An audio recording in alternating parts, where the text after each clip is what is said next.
"Sir, please." Mommy's eyes turned black. The little girl whispered, and the Mafia boss clenched his fist so hard the leather of his glove creaked. "Take me to her." She was 7 years old, one boot, the other foot wrapped in nothing but a wet sock that had frozen stiff against her skin. In her small, blue-tinged hand, she clutched a folded restaurant napkin stained with a kiss of red lipstick, the last trace of her mother, before the world went silent. She had run 6 blocks through a February blizzard, past shuttered storefronts and dead street lamps, because the woman who tucked her in every night had collapsed on a kitchen floor and stopped moving. She did not know whose door she was knocking on. She did not know that the man standing beside the black sedan had buried 3 rivals that winter alone. She did not know that grown men crossed themselves when his car drove down their street. She only knew her mother needed help, and the man in the long coat looked like the only thing still alive in the storm. That night, a child went looking for a stranger. She found a wolf. The wolf, by every law of his world, should have devoured her. Instead, he chose to guard her from the rest of the pack. The snow over Chicago that February was not the kind that fell in postcards. It came down sideways, driven by a wind off Lake Michigan that bit through wool and bone alike. Cabs had stopped running on West Fulton. The sidewalks were empty. The city had pulled its head beneath its collar and waited for morning. At 10:23 at night, a single black door opened on the side of a brick building with no sign above it. The restaurant inside had no name on any app, no listing in any guide. The maitre d' knew you, or you did not enter. The wine cellar held bottles older than most men's grandfathers. The corner booth had hosted 3 governors, 2 cardinals, and 1 funeral arrangement that had never reached the police blotter.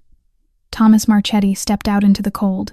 He was 37 years old, 6'2", dark hair cut short at the sides and threaded with silver above the temples, a jaw that had been broken once and reset by a man who owed him a favor.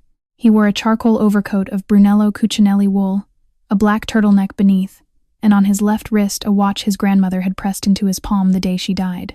The eyes were the color of slate after rain, pale, gray, unreadable, the kind of eyes that asked nothing and granted less. He had come for a private meal, the kind Vincent Castellano prepared only for him. A small porcelain bowl of mushroom risotto, arborio finished in butter and aged parmigiano, threaded with porcini. Vincent claimed to have flown in from Piedmont that morning. The bowl had arrived steaming, perfumed, perfect. Thomas had lifted his spoon, twice. Then his phone had vibrated against the marble tabletop. A name he could not ignore. A complication at the docks. He had set the spoon down beside 2 bites of unfinished risotto, risen without apology, and walked out into the snow before Vincent could so much as wipe his hands on his apron. Dante Russo waited at the curb beside the open rear door of the sedan, breath ghosting in the lamplight, one hand resting where his coat opened over the holster beneath. "Boss." Thomas buttoned the top of his overcoat against the wind. He took 1 step toward the car. Then he heard it, a sound that did not belong to the storm, a sound too small, too soft, too living, the crunch of 1 boot and 1 bare sock in the snow behind him, and a voice, trembling, barely louder than the wind itself, calling his name. Thomas did not turn at once. A lifetime in his world had taught him that voices in dark alleys were rarely innocent. They were bait. They were distraction. They were the second before a muzzle flash. Dante's hand had already slipped fully inside his coat. The sedan's driver had cut the engine, listening. But the voice came again, smaller this time, scraping against the wind. Mr. Marchetti. It used his name. That was what stopped him. She stepped out of the narrow alley between the restaurant and the laundromat next door, a slice of darkness barely wider than a man's shoulders, a place no child should have been at that hour of any night. The lamplight caught her in pieces. A tangle of honey-brown hair stiff with snow, cheeks scalded red by the cold, eyes that should have been the green of new leaves but had gone glassy and enormous, the way eyes did when a child had seen something her mind could not yet hold. She was clutching something to her chest, a folded white cloth napkin, a faint half-print of red on one corner, in the shape of lips. Dante moved a fraction. Thomas raised 2 fingers. Dante stopped. The girl took another step into the light. She did not run. She did not cry. She simply looked up at him as though she had been walking toward this exact spot her entire life. "You're the man from the magazine," she said. Her voice cracked on the last word. "Mommy showed me. She said you were the kindest one. She said you always leave money for everybody, even the people who wash the dishes." Something in Thomas's chest moved, very slightly, the way thin ice moves before it breaks. "My mommy is Elena. She's the cook, the little one, not the loud one. The words came out faster now, tripping over themselves. She fell down, in the kitchen, by the big silver bowl. I shook her, and she wouldn't get up. She drew in a breath that shuddered all the way down to her bones. "Sir, please." Mommy's eyes turned black. Thomas went still.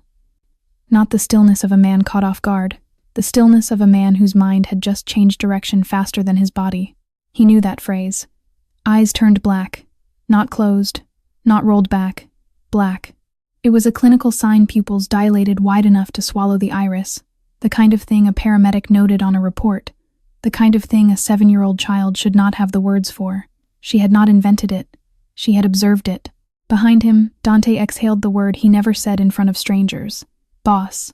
Thomas did not look back. He did something instead that no man under his command had witnessed in 8 years. He bent down, not stooped, bent, lowering himself onto one knee in the gray slush of the curb until his pale eyes were level with hers. The wool of his coat brushed the snow. His knee soaked through within seconds. He did not seem to notice. "What is your name?" "Alina." How long ago did she fall, Alina? Her lower lip wobbled, and then steadied, the way her mother had probably taught her. Big hand on the 6, little hand almost on the 10.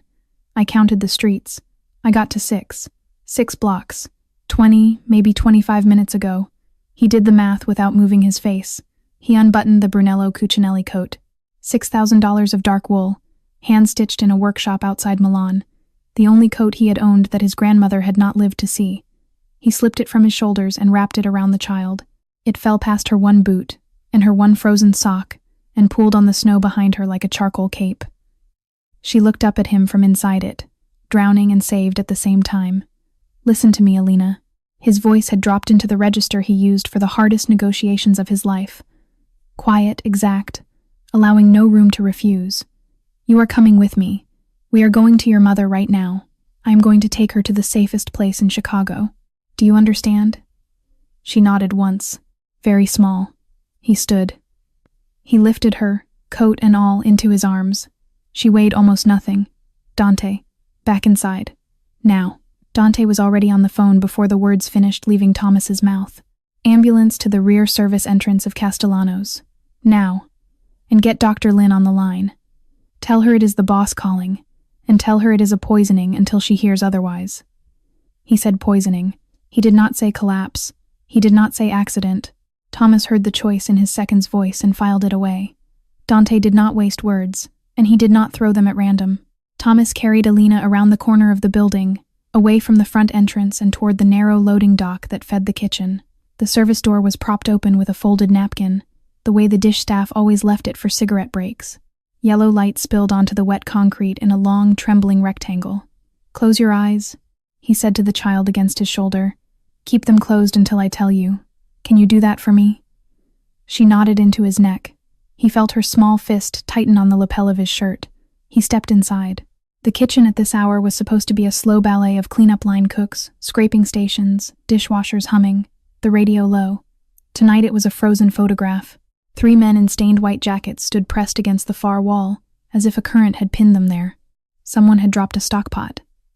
Water and bones lay across the tile in a long, snaking trail that pointed, like an accusation, toward the far end of the room. Elena lay beside the deep stainless sink.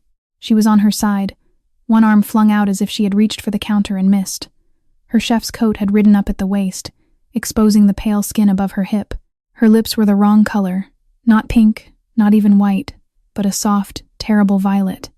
Her eyes were open, half-lidded, the pupils blown so wide that the green of the iris had vanished completely, swallowed into 2 flat black coins. Mommy's eyes turned black. A woman in her 30s was kneeling at Elena's side with 2 fingers pressed to her throat, whispering numbers under her breath. A teenage busboy was crying without sound near the walk-in, and at the pass, beneath the heat lamps, stood Vincent Castellano, 55 years old, white double-breasted jacket, 4 buttons gleaming, iron gray hair combed back.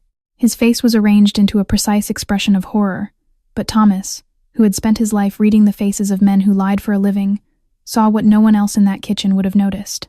Vincent's hands were not shaking. A man who had just found his cook dying on the floor of his own kitchen should have hands that shook. A man who was about to lose his license, his clientele, his name, should have hands that trembled badly enough to spill the cup of espresso he was holding. Vincent was holding the cup level. Perfectly level. The crema on top was still a flawless caramel disc. Mr. Marchetti. Vincent's voice came out roughened, rehearsed. Holy Mother, I do not know what happened. She must have tasted something she should not have. Leftovers. The kitchen girls. They get hungry on late shift. They nibble. She knows the rules. The kitchen girls.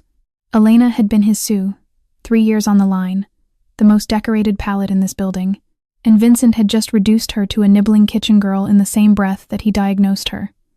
Thomas did not answer him. He let his eyes travel, slowly, across the kitchen. They stopped on the marble pass where his private bowl had been served 40 minutes earlier. The porcelain still sat there, the spoon still resting on the rim, 2 bites taken from the surface. Beside the spoon, half buried in the cooling risotto, lay a dark, wrinkled shard of dried mushroom. He looked down at Elena's right hand. Her fingers were curled in a tight, dying knot around something. A second shard, the same length, the same crumpled black-brown shape, the same. Thomas's pulse did not quicken. It slowed. In his world, that was the more dangerous sign. She knows the rules, Vincent repeated, softer now, as if to himself. She should not have tasted what was not hers. Thomas turned his head and, for the first time that night, looked at Vincent Castellano with the eyes of a man who had begun to count. Sirens rose in the distance. Tires hissed in slush. The medics came through the service door with a stretcher. The paramedic in front already barking questions Vincent answered too smoothly, too fast. Thomas set Elena gently on a clean towel he spread across a prep counter, told her to keep her eyes shut a little longer, and stepped in beside the stretcher as they lifted her mother. I am riding with her. The paramedic glanced at him, opened his mouth, closed it, and nodded. Thomas did not look back as they wheeled Elena out into the storm. He did not need to. He could feel Vincent's gaze on his spine, and he could feel, more clearly still, the slow, careful curve of a smile spreading behind him in the warm light of the kitchen. 11:47 on the wall clock above the triage desk. Northwestern Memorial swallowed them the way large hospitals always swallow emergencies efficiently, impersonally, with the soft music of monitors and the squeak of rubber soles on polished floors. The ambulance bay opened, the stretcher rolled. 2 nurses already had Elena's chart in their hands before the doors closed behind her, and a woman in a navy blazer stepped out of a side corridor at a brisk walk, white coat folded over one arm. Dr. Sarah Lynn was 41 years old, Korean-American, short, her black hair clipped severely back from a face that did not waste muscle on expressions she did not mean. 6 years ago, she had been an underpaid postdoc researching mycotoxins at the University of Chicago, 3 weeks away from quitting medicine. A private foundation no one had ever heard of had wired her enough money to finish her work, attend 2 conferences in Europe, and publish the paper that made her one of the leading toxicologists east of the Mississippi. She had never met the man behind the foundation. She had guessed, once. She had not guessed wrong. Tom? Sarah? The patient is Elena Caldwell, sous chef at Castellano's, suspected poisoning. The bowl is being couriered to your lab as we speak. She did not ask why he had her cell phone number. She did not ask why the bowl was coming to her instead of to evidence. She simply nodded once and was gone through the double doors, gloves snapping on as she walked. Thomas stood in the corridor. Behind him, on a row of pale blue plastic chairs bolted to the wall, Elena had curled into the smallest shape a 7-year-old body could fold itself into. The Brunello Cucinelli coat was a charcoal nest around her. Beneath it, both feet were tucked up off the floor. She had instinctively pulled the bare one in close to the booted one for warmth. She still had the napkin in her hand. The lipstick mark on its corner had blurred at the edge where her thumb had been pressing for over an hour. She was not crying. She had not cried once. Her body was making the small, fast tremors of a child too overwhelmed to release anything as ordinary as tears. Thomas crossed the corridor and sat down on the chair beside her. He left a careful distance between them. He had read once, somewhere, years ago, that frightened children needed the choice to come closer, not the obligation. Are you hungry, Elena? She looked up at him from inside the coat. Her eyes searched his face, then dropped to her lap. He watched a small calculation pass behind them, the kind of math no child should ever have to do. A little bit, she said. And then, in a voice so practical it cut him open, but I know the food machines here cost a lot. I can wait. He did not move. 28 years fell on him at once. A boy of 9, in another hospital, on a row of chairs not unlike this one, his shoes scuffed because no one had remembered to polish them. His father somewhere behind doors he was not allowed through, bleeding from 2 bullet wounds beneath a sheet. The smell of disinfectant. The sound of someone's mother weeping in the next hallway. A vending machine humming a few yards away, glowing with sandwiches he had stared at until his stomach folded in on itself. No one had bought him one. No one had thought to. He had learned, on that chair, the first real lesson of his life. The world does not stop being hungry just because you are. He stood up. He did not say anything. The vending machine was at the end of the corridor, between the men's room and a wilted potted plant. He fed it bills until it gave him a turkey sandwich on white bread, a small carton of 2% milk, and a packet of cheese crackers shaped like fish. He carried them back. He set them on the empty chair on her other side. You do not have to wait. You do not have to wait for food again. She looked at the sandwich. She looked at him. Then, with the careful dignity of a child who had been raised by a woman who taught manners even when there was nothing in the cupboard, she unwrapped it in slow, neat folds and took the first bite as if she were afraid it might disappear. A door opened down the hall. Dr. Lin stepped out. She was no longer walking briskly. She crossed to him with the controlled pace of a physician who did not want a child to see her run, and her face, when she reached him, was the face of a woman who had just stopped being surprised by anything in her career. Tom. A word. He glanced at Alina. She was eating the sandwich in small, focused bites, the milk carton balanced on one knee. He moved a few steps down the corridor with Sarah, just out of the child's hearing. Sarah did not soften the words. She never had. This is not food poisoning. This is not a bad mushroom from a forager. This is Amanita phalloides, the death cap.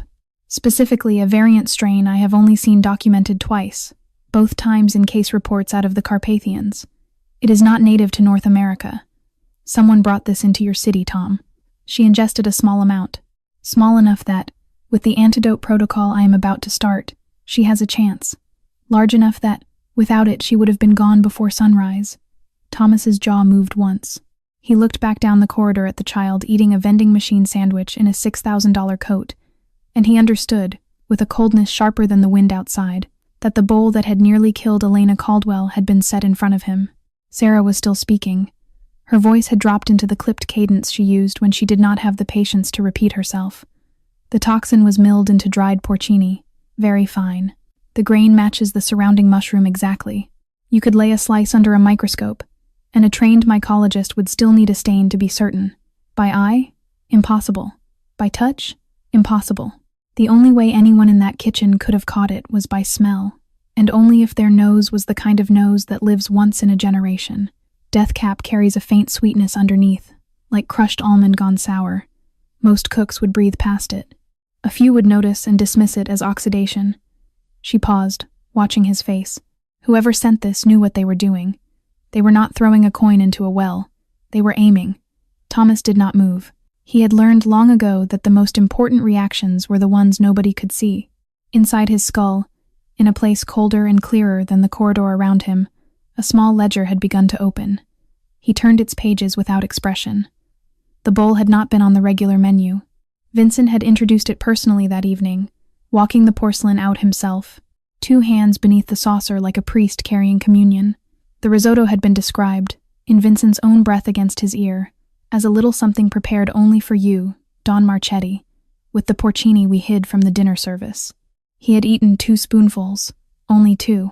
The phone call that pulled him out of his chair had come from a dock foreman in Calumet, a foreman who, Thomas now realized with the precision of a man assembling a weapon, did not work the night shift. Someone had made that call. Someone had wanted him on his feet, in his coat, halfway to his car, before the 3rd bite reached his mouth. He thought of the dock foreman. He would have his throat cut by dawn if Thomas wanted it. He would not. Not yet. The foreman was a string. He wanted the hand that had pulled it. He thought of Elena, a woman who had stood at the prep station that afternoon. A woman whose nose was the kind that lived once in a generation. A woman who had picked up a dried porcini between her thumb and forefinger, lifted it to her face, and registered something almond and wrong. A woman who had not screamed, not run, not phoned the police because she had looked across her kitchen and seen the eyes of the man who had brought those mushrooms in, and she had understood, in one slow heartbeat, that if she opened her mouth in that room, every person wearing white near her would die before morning. So she had done what a chef does, quietly, with her hands. She had switched the mushrooms in his bowl for something safe, and then, because she needed to be sure she was not mad, she had eaten a small piece of what she had pulled out. A taste, a test, a confession to no one but God and herself that she had just laid her own life across his plate to keep it off of his. Thomas became aware, distantly, that his hand had closed at his side, and that the leather of his glove was creaking again. He drew his phone from his pocket. He turned 3 steps further down the corridor, away from the child. Dante, boss, lock down Castellanos. Tonight, right now, no one in, no one out. Tell our people it is a gas leak. Keep the medics and the city away. Anyone who tries to walk through that door, you stop them. Anyone who has already walked out, you find them. Vincent in particular. I want eyes on him by the time I finish this sentence. A pause on the line. Done. 2 men on Elena's door. 2 more on the corridor outside this wing. Plainclothes. Nurses' scrubs if you have to. Whoever sent that bowl is going to learn before sunrise that she did not die, and when they learn it, they will send someone to correct it. I want a corpse on this floor before I want a stretcher. Understood. And Dante, his voice dropped. Call Marcus. Tell him I want every capo at the house tomorrow morning. 8 sharp. No exceptions, no excuses. We have a conversation to have. On it, boss. He ended the call. He put the phone back into his pocket. He stood for a moment with his eyes closed, breathing in through his nose the way his grandmother had taught him to breathe when he was small and angry and could not yet be trusted with weapons. A small tug, then, at the cuff of his sleeve. He looked down. Elena was standing there. She had finished the sandwich. The milk carton was empty. The napkin with the lipstick print was tucked carefully into the breast pocket of his coat where she had decided, on her own, it would be safest. Her free hand had come up to hold his. Her eyes green, enormous. The green of new leaves after all searched his face. Mister, is my mommy going to be okay?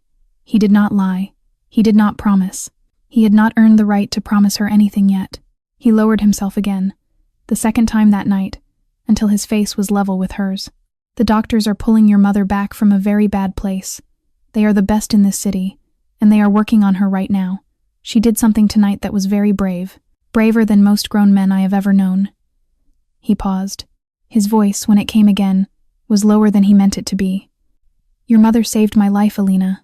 I owe her one, and I do not forget what I owe. Past midnight now. The corridor had thinned. A janitor pushed a damp mop in slow figure eights at the far end. The vending machine hummed its single lonely note. Elena sat curled against the arm of her chair, her head leaning into the curve of his bicep, with the unconscious trust of a child who had simply run out of strangers. Thomas did not move his arm. He had been a man, for as long as he could remember being a man, who treated information the way other people treated currency, collected it, spent it, never gave any away for free. Tonight he needed it the other way. He needed to know the woman behind the door at the end of the hall, the way a stranger could not, the way only her daughter could tell him. Elena. His voice was very low, the kind that did not startle. Tell me about your mother. Anything you remember. Anything you want. The child considered the question with a seriousness that made his chest ache. Her name is Elena Caldwell. She is 32. Her birthday is in October. She makes me a small cake with 2 kinds of frosting, because she cannot decide between chocolate and vanilla, and she says nobody should ever have to. A small breath. My daddy was Sergeant James Caldwell. He died in Afghanistan when I was 2. I do not remember him. Mommy keeps his picture by the bed, and she kisses it before she turns off the light. Thomas turned that over in his mind. A widow. A Gold Star widow. Then, with a folded flag in a drawer and a pension that would not have covered her rent in this city for half a year. Not protected. Not connected. The kind of woman whose name disappeared into a payroll spreadsheet at a restaurant and was forgotten by every person who walked past her station. Every person except Vincent Castellano, who had known exactly which woman to fear. She learned to cook from her grandmother, Elena went on, in a little town in Sicily. Mommy says her grandmother used to put her nose right inside the pots, like a dog. Mommy says her own nose is the same way. The doctors told her when she was little it was because she got really bad sinus infections, and after they cleared up, her smelling came back stronger than before. She can tell when the butter in the fridge is going to go off 2 days before anybody else. Hyperosmia. A real thing. He had read about it once, briefly, in a magazine on a transatlantic flight.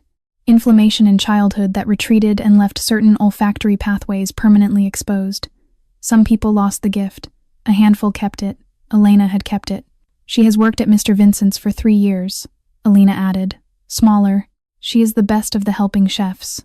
The other girls all say so. But Mr. Vincent never lets her be the head of anything. Mommy says it is because she has a better nose than him, and he does not like that. She says some men cannot stand to be wrong about food. 3 years. 3 years of Vincent watching the one person in his kitchen who could undo him with a single sniff. 3 years of holding her in the lower tier, where she could not be heard, could not be promoted, could not be invited into a private conversation with a guest in the back room. 3 years of containment. And then, when the order came, 3 years of suddenly being the most dangerous variable in the building. Thomas added a line to his ledger. Vincent had not chosen Elena to be in the kitchen tonight. Vincent had simply failed to remove her in time. And tonight, he said quietly. Tell me about today, before she went to work. Elena's lower lip trembled, but she steadied it. She had her mother's discipline. Mommy came home at lunchtime. She never comes home at lunchtime. She kissed my forehead twice instead of once. She said, Elena, Mr. Marchetti is coming to the restaurant tonight. Mommy has to make the best food of her life. She made my sandwich into a heart shape because I asked her to. She let me lick the jelly knife. She paused. Her small fingers tightened in the wool of his coat. And then before she left, she said something she has never said before. She said, Baby, if Mommy is not home by 10 o'clock tonight, you put on your coat and you walk to Miss Rose's apartment downstairs and you knock on her door. You do not wait. You do not call. You just go. Thomas held very still. And was she home by 10? She came home at 9:30. He looked at her. She came back in the middle of her shift. Yes, she did not come inside. She stood in the doorway. She had her coat on over her cook clothes. She looked at me on the couch and she said, I love you, Elena. I love you more than anything in the world. Then she went back to work. The corridor was silent. Even the janitor had stopped mopping. Thomas understood then, in one slow, terrible movement of comprehension, what Elena Caldwell had done with the half-hour between smelling the almond-bitter wrongness in her own porcini and standing back at her station to serve a bowl that should have killed him. She had run home. She had run 6 blocks through a February afternoon to look at her daughter one more time, because she did not yet know whether she would die at the end of the shift, and she had not been willing to leave the world without the child knowing she was loved. And then she had walked back into that kitchen, and she had switched the mushrooms, and she had tasted a piece of the poison herself, to be certain, the way her grandmother had taught her, my daughter, you do not serve what you have not tasted. Thomas closed his eyes for one breath. When he opened them, his ledger had a new page. It was titled, In a Hand Only He Could Read What Is Owed, 2 a.m. Elena was moved out of the trauma bay and into a private suite on the 7th floor that the hospital reserved for donors who preferred their names off the wall. Thomas paid for it in cash through a corporate shell before the ink was dry on the transfer paperwork. 4 men in dark suits and visitors' badges were already drifting into position along the corridor by the time the orderlies wheeled her bed past the nurse's station. One read a newspaper. One scrolled a phone. One leaned against a vending machine pretending to choose a snack. The 4th simply stood inside the stairwell door with his hand resting on his hip. None of them spoke to one another. None of them needed to. Hospital policy did not allow a minor to remain overnight beside an unconscious adult who was not under her legal guardianship. The night supervisor explained this with the apologetic firmness of someone who had repeated the same sentence 1,000 times to grieving relatives. Thomas did not argue.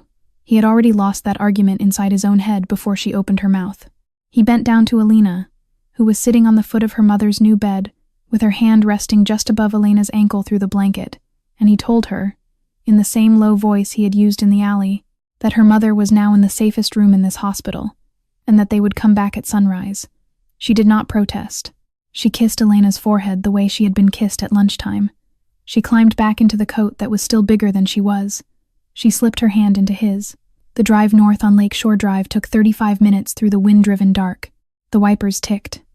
Elena fell asleep against the seatbelt within 10 minutes, her breath fogging a small circle on the window.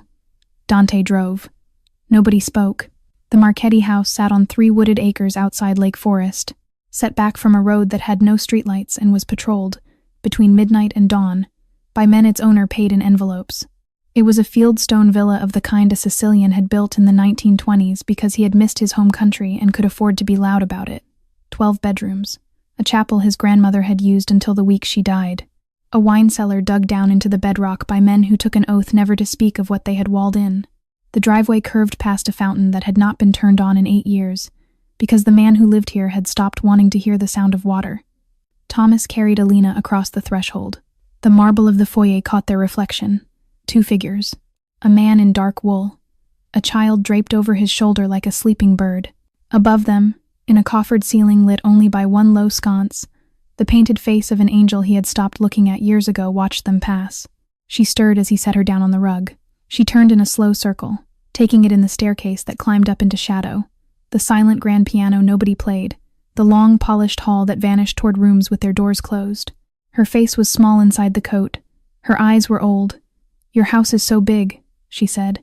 The hush in her voice was not awe. It was almost pity. "Why don't you have a dog, or a cat, or—" She trailed off, looking up the staircase. "Or somebody else." He almost answered with the line he gave to journalists at charity galas. "I have been busy, Alina." She nodded as though that confirmed something she had already suspected. "Grown-ups are always busy," she said. "But Mommy says there are some things you are never allowed to be too busy for." He could not answer that. He led her instead upstairs. The room he chose for her had not been used in 11 years. It had once been meant for the niece of a cousin who never came. The bedspread was cream linen. The lamp by the bed worked. He pulled back the covers and discovered, with a small private shock, that he did not know what came next. He did not own a child's toothbrush. He did not own a small cup. He did not own a single thing in this enormous house that was scaled to a body Alina's size, no booster step at any sink, no bottle of strawberry shampoo, no nightlight, no glass of warm milk waiting on any counter. He had built a fortress and had not stocked it for life. He helped her out of his coat. He folded it onto a chair. He found a clean undershirt of his own and slipped it over her like a nightgown. It fell past her knees. She accepted it without comment, the way she had accepted everything else that night. She climbed into the bed. She tucked the napkin with the lipstick mark under the pillow. He sat on the edge of the mattress until her breathing slowed.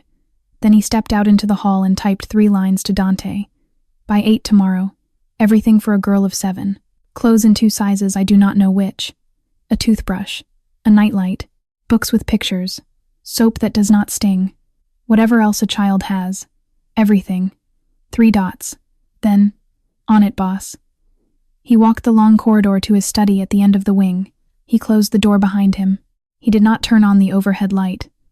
The photograph stood where it had always stood, on the credenza beside the bourbon decanter, a silver frame, a woman in a green dress, her head thrown back in the middle of a laugh he could still hear if he was very quiet. Sophia. He had not spoken to her in 8 years. He had not been able to. Tonight, for the first time, he set his hand against the frame and lowered his head until his forehead rested against the cool glass. "Amore," he said, very softly, into the dark. "There is a child sleeping in our house. I do not know what to do."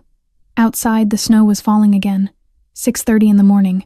The east windows of the kitchen had already begun to pale, the kind of dull, bone-colored light that came off the lake in February when the sun had not yet decided whether it would bother. Snow still drifted past the panes in lazy, exhausted spirals. The storm had spent itself somewhere over the city in the night, and was now sleeping it off above Lake Forest. Thomas came down the back stairs barefoot, his shirt half-buttoned, his hair still damp from the shower. He had slept 90 minutes on the leather couch in the study, long enough to keep his hands steady, no longer. He had a habit of waking before sunrise. It was one of the few things his father had given him that he had kept. He turned the corner into the kitchen and stopped. A small figure in his oversized undershirt stood on the cold travertine floor in front of the open Sub-Zero refrigerator. She had dragged a chair from the breakfast nook to climb high enough to see inside. Her bare heels lifted off the seat as she reached for something on the second shelf. Her honey-brown hair had been gathered into a clumsy braid on one side. She must have tried to fix it herself. Alina turned at the sound of him and froze, one hand still on the door. "I am hungry," she said, with the careful formality of a guest who suspected she had broken a rule. "I was going to make toast, but your kitchen is too complicated." He looked past her. The refrigerator held, on 3 shelves of museum-quality lighting, exactly the following: a half bottle of San Pellegrino, 3 lemons, a bar of dark chocolate from a chocolatier in Brussels, a glass jar of cornichons, and a sealed plastic container of figs his housekeeper had brought in 2 days ago, and which he had not touched. There was no bread, there was no butter, there was no milk. There was, in the entire $40,000 appliance, nothing a child could reasonably eat. "Get down," he said quietly. "I will make you something." She climbed off the chair and stood watching him. He opened a lower cabinet. He found a saucepan he had never used. He found, in a drawer at the back, a carton of free-range eggs. The housekeeper kept stocked out of habit, even though he ordered breakfast from a cafe 3 mornings a week. He cracked 4 of them into a bowl. He whisked them with a fork. He set the pan on the burner. He turned the knob. The flame came on harder than he expected. The butter, the only butter in the house, an imported demi-sel from Normandy that cost more per pound than most beef, hissed and browned within seconds. He poured the eggs anyway. One side caught and crisped to a dark mahogany within 30 seconds while the other side was still wet. He stared at the disaster with the same flat, contained expression he wore at funerals. He slid it onto a plate. He cut it in half. He gave her the better half. He set a small fork beside it. He poured her a glass of San Pellegrino because there was nothing else and she was too young for coffee. Alina sat very straight in the chair he pulled out for her. She took a careful bite. She chewed with the deliberation of a food critic at a place she did not want to insult. "It is good," she said. He looked at her. "Mommy taught me not to say this is not good when somebody cooks for you," she added, eating another bite. "She says trying counts." Something happened to Thomas's face. The corner of his mouth lifted half an inch. The muscle there had not been used in some time and it moved stiffly, the way a hinge moves after a winter in the cold. It was the first time anything resembling a smile had crossed his features in 3 months, and it felt to him, oddly, like a small theft from his own grief. Then the kitchen door opened from the hallway and Dante stepped in. The smile died. Dante had not slept. The skin under his eyes had gone the gray of wet cement. He held his phone in one hand and a manila envelope in the other.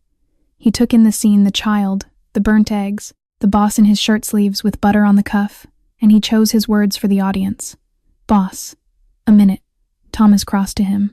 They stepped together through the swinging service door into the butler's pantry, just out of earshot. "Talk. 3 things." Dante's voice was low and even.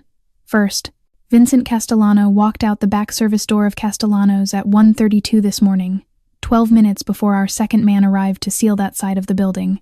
He left his coat. He left his car. He left his phone on the prep counter, turned on. He knew we were coming and he did not stop to pretend otherwise. Thomas did not react. He had expected it. Second, the CCTV array at Castellano's covers the back alley, the loading dock, the kitchen entrance, the dining room, and the wine cellar door. 5 cameras. The footage between 8 o'clock and 11 o'clock last night is gone. Not corrupted. Not overwritten. Deleted. By hand. From the inside. Whoever did it knew our system architecture down to the file path. And Dante's jaw set. Third, the system architecture at Castellano's was designed by Marcus Bellini. The remote access protocols were written by Marcus Bellini. The deletion was authenticated against Marcus Bellini's admin token at 10:41 last night. While you were still in the building, the pantry was very quiet. Thomas did not move. He did not blink. He did not speak. Marcus, who had come to live with his grandmother at 11 years old after his own mother died. Marcus, who had cried into Thomas's shoulder the first Christmas, missing a woman neither of them would ever see again. Marcus, who had run a high fever at 14, and whom Thomas had carried in his own arms to the emergency room because the housekeeper had been afraid to drive in the rain. Marcus, who had stood at his shoulder for the last 12 years. Marcus, family. Thomas exhaled, very slowly, through his nose. Do nothing. Dante's eyes flicked up. Boss, you heard me. Do not touch him. Do not look at him sideways. Do not let him feel a hand on him in any room he enters. Let him believe we are still children at his grandmother's table. A pause, and put 2 of our quietest men on every line he uses. Phone, email, car, the girl he was sleeping with last month. I want a transcript of every word out of his mouth from this morning forward. If he so much as orders coffee, I want to know what kind. Done. Thomas turned back toward the kitchen. Through the round porthole window of the swinging door, he could see Alina at the table, eating his ruined eggs in slow, neat bites, her bare feet not quite reaching the floor. He fixed his face before he pushed the door open. Some men, when their world cracked, raised their voice. Thomas Marchetti had been trained, by his father and by his enemies, to lower his. The drive back into the city took them through a Chicago that had not yet decided to be awake. Plows scraped the curbs. Joggers in expensive thermal gear pushed against the wind on Lakeshore Drive. Alina rode in the back seat in a small puffer coat that Dante's wife had bought from a department store at Sunrise, a pair of fleece-lined boots a size too big, and a knit hat with a pom-pom Alina had eyed once, and then put back on the shelf out of habit, only for Dante to circle back and buy it without telling Thomas. Her hand stayed inside Thomas's for most of the ride. The 7th-floor suite at Northwestern was quieter than it had been the night before. Elena had been moved from the ICU after the second dose of the Salibanin protocol Sarah Lynn had ordered. The drug had been couriered overnight from a hospital in Munich on a private flight Thomas had paid for between 2 cups of coffee, the way another man might pay for a parking ticket. By dawn, the toxin markers in Elena's blood work had begun to drop. By mid-morning, her liver enzymes had stopped climbing. She was alive. She was stable. She was still very far away. She lay against the white pillows, looking smaller than she should have. An oxygen cannula curled beneath her nostrils. Her hair had been combed off her forehead by some nurse with a kindness in her hands. The black had drained from her eyes in the sense that mattered the pupils had shrunk back to a normal size beneath closed lids. The flat violet of her lips had begun, faintly, to pink. She had not yet opened her eyes. She would not, Sarah had said, for at least another 48 hours, possibly longer. The brain needed time to remember it was a brain. Alina did not need to be told what to do. She walked to the side of the bed, climbed onto the visitor's chair, and folded one of Elena's slack hands into both of her own. She kissed each of the knuckles in turn the way Elena had once kissed hers when she had cut her finger on a can of tuna. "Hi, Mommy." Thomas stayed in the doorway. "I am at Mr. Tom's house. He has a really big house. There are 12 bedrooms. I counted. There is a piano nobody plays. There is a fountain that does not work." A small pause, the cadence of a child making a careful daily report. "He made me eggs this morning. They were burnt on one side. I told him they were good. You would be proud. I did not say the bad word for them." Elena did not move. Alina did not seem to expect her to. She kept talking, in the same soft, steady voice, the way Thomas's grandmother had sometimes spoken to the saints. "Oh, Mommy, I forgot something. From yesterday, a small breath, the breath of remembering, before you fell down, before, when I came to the back door to bring you the bread because I dropped you off your lipstick. You did not see me. You were inside the freezer place getting the mushroom box. I waited outside in the hall, Thomas's spine straightened by a single millimeter, and I heard Mr. Vincent on his phone. He was in the little office by the dish pit. He thought nobody was there. He was talking in Italian. You taught me Italian, Mommy, remember? You used to sing it to me at bath time." A hesitation. He said, "The meal is ready." Thomas stopped breathing. He did not move from the doorway. He did not let the air leave his lungs. He held it the way a man holds a glass that has just gone over the edge of the table, in the half-second before it shatters. "The meal is ready. The meal is ready." It was not a kitchen phrase. He had never, in 20 years of sitting across white tablecloths from his grandfather's generation, heard a chef use it. It was an old code. It had come over from Palermo on cargo ships in the 1950s. It belonged to a particular dialect of murder. It meant the target had taken the bait. It meant the kill order could now be cleared. The men who used it were the men who did not get blood on their own hands. Alina, still tracing her thumb across her mother's knuckles, kept going. "And then he said another thing, Mommy. He said wolf something. I do not know wolf," he said. "The wolf has eaten. I think." He said it like he was happy. "The wolf has eaten." Thomas's hand tightened on the door frame. He did not let his face change. He crossed the room in 4 slow, even strides, the way a man crosses to a sleeping animal he does not want to startle. He lowered himself onto the side of the bed opposite Alina. He kept his voice exactly the volume it had been a moment before. "Alina, yes. Listen very carefully.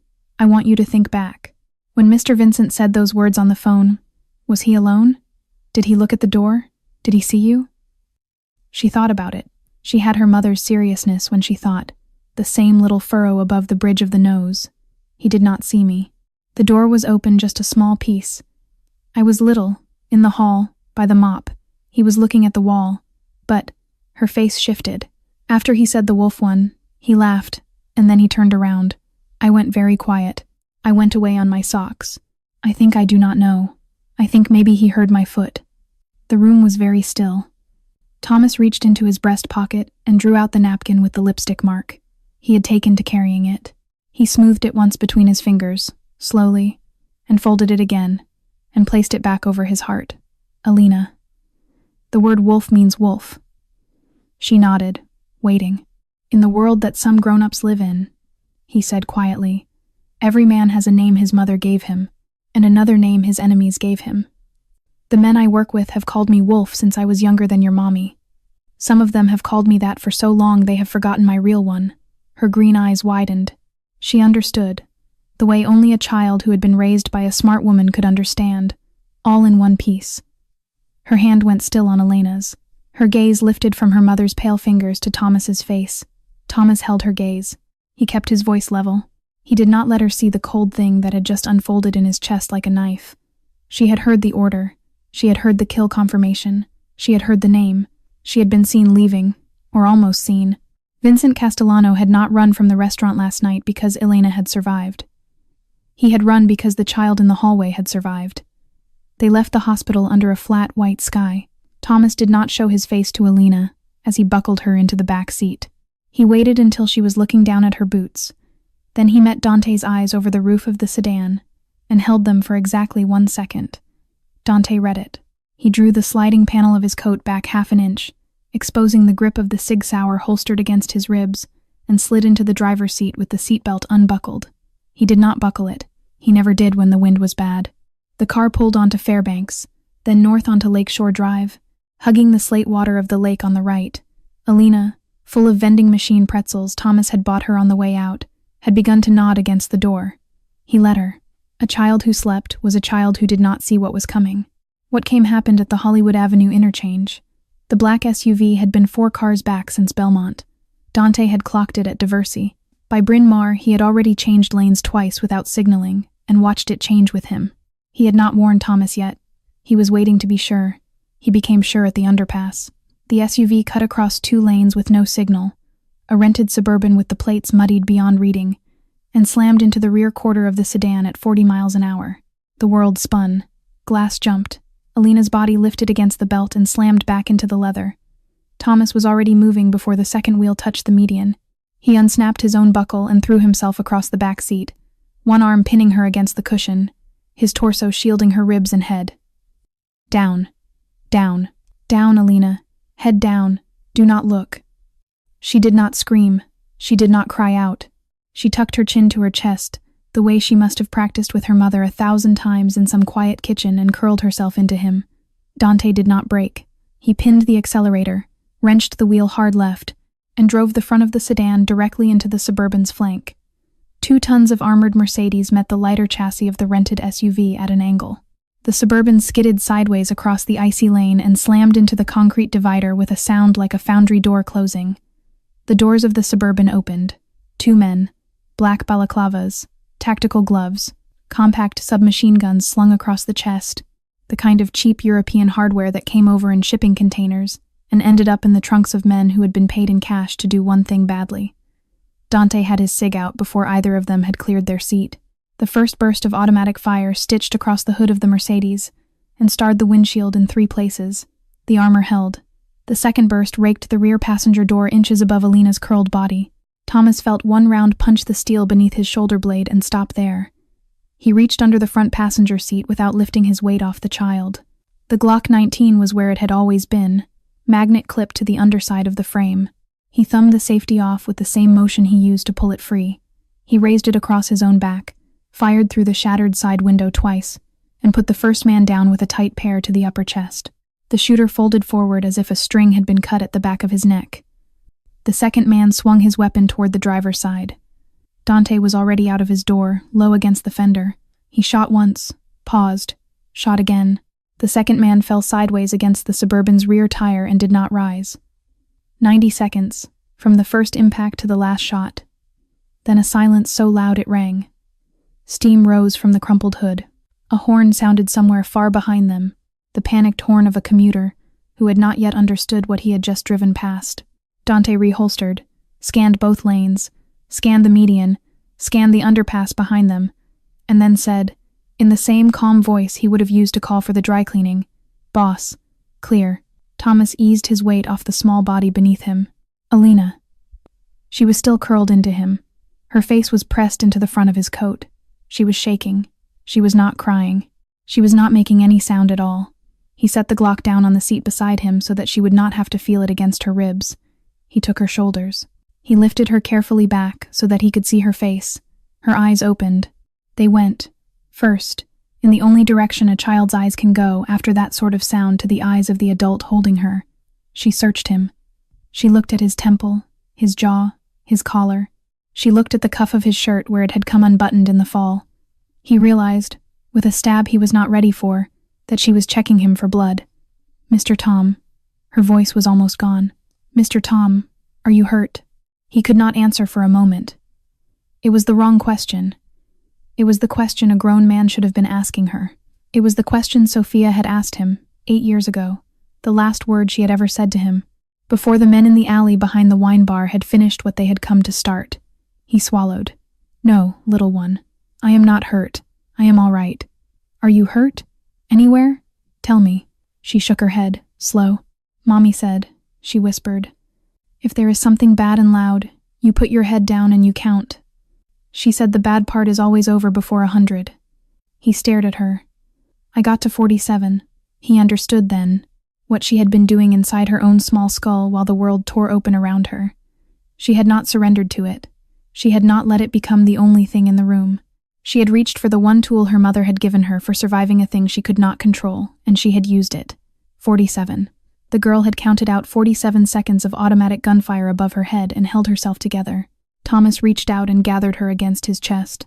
He had not held a child in 8 years. The shape of it was foreign. The lightness of her was foreign. He held her the way a man holds something he has been told, just once, not to drop. His hand cupped the back of her head. His other arm went around her shoulders. He pressed his lips into her hair and closed his eyes. Behind him, Dante was already on a phone, clearing the lane, calling for a cleanup crew, redirecting traffic, with a sentence to someone on Chicago PD's payroll who would not ask questions before lunch. Thomas opened his eyes. He kept his cheek against the crown of Alina's head. He thumbed his own phone awake, one-handed. He scrolled past the contacts he had used 1,000 times. He stopped at the one he had not dialed in 7 years. He pressed call. It rang twice. "This is Father O'Brien." Thomas closed his eyes again. "Father, it is Thomas. I need the church. Tonight, and I need it now. The Church of Street."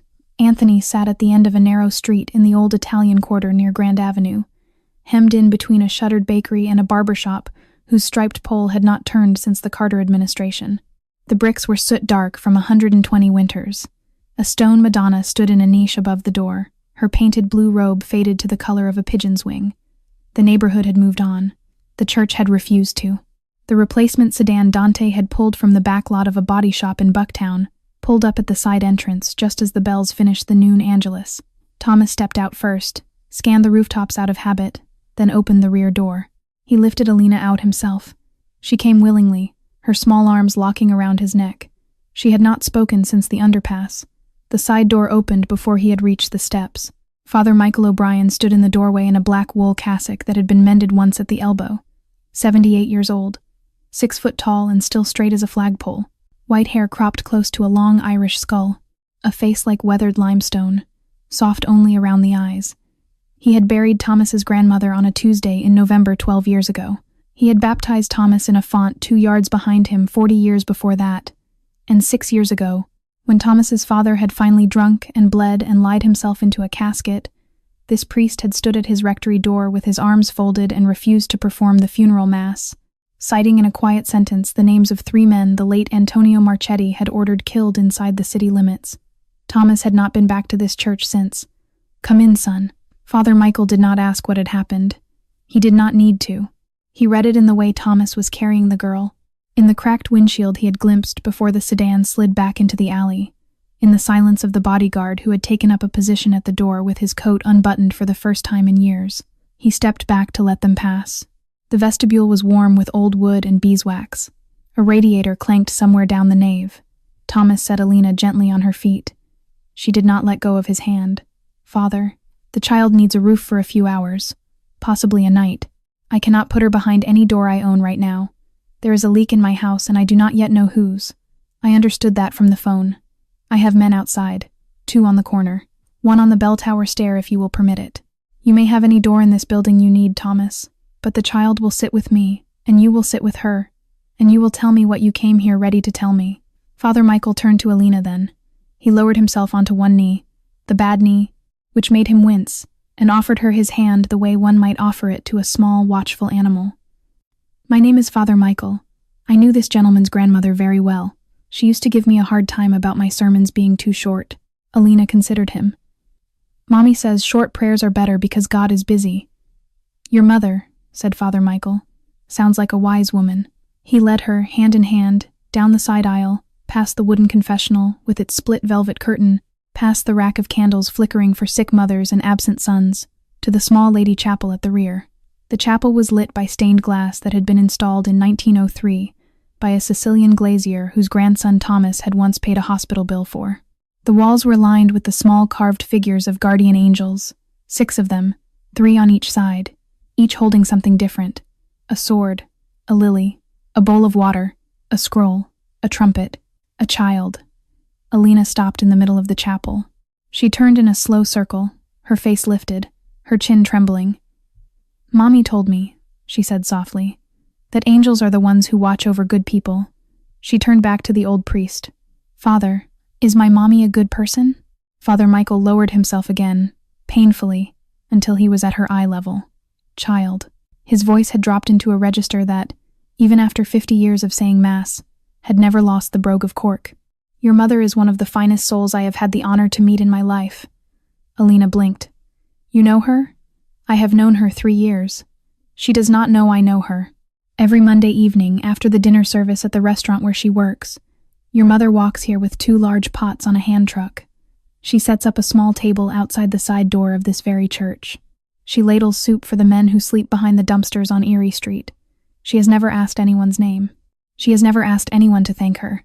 She wears a coat with no labels so they will not feel ashamed to take a bowl from a woman wearing something fine. She does this in February. She does this in August. She does it on the nights she has worked 13 hours and her own daughter is already in bed. Thomas, who had been standing in the chapel doorway with his hand still inside his coat, went very still. He had not known. In 3 years of leaving generous tips on Vincent Castellano's bill, he had not known that the woman who washed his risotto bowl had been bringing soup to the men on the same block as the church of his christening. Father Michael straightened, with effort. He turned toward Thomas. Sit down, son. Thomas sat. He sat on the front pew of the Lady Chapel, the pew his grandmother had used every Sunday of his childhood, and the priest sat beside him, with the small space between them that priests had been leaving beside guilty men since the world was new. For a long moment neither of them spoke.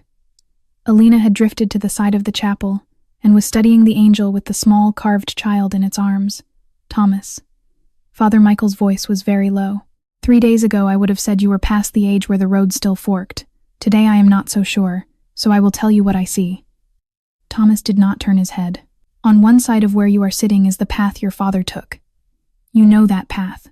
You have walked far enough down it to read its signs in the dark. It does not end well, son. There are no good rooms at the end of it. A pause.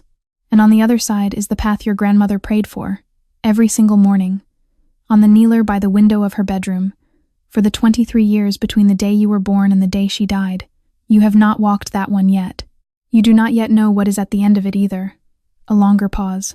You are standing in the place where both paths are still possible. That place does not stay open very long, Thomas. It is open today because of that child. Thomas did not answer. He was hearing his grandmother's voice. He was hearing it from a kitchen 40 years closed. He was hearing it from the rosewood bed where Maria Marchetti had died at 81 years old, her hand inside his at the end, her breath thinning, her last sentence pressed up against his ear, like a coin against a window. Leave the blood.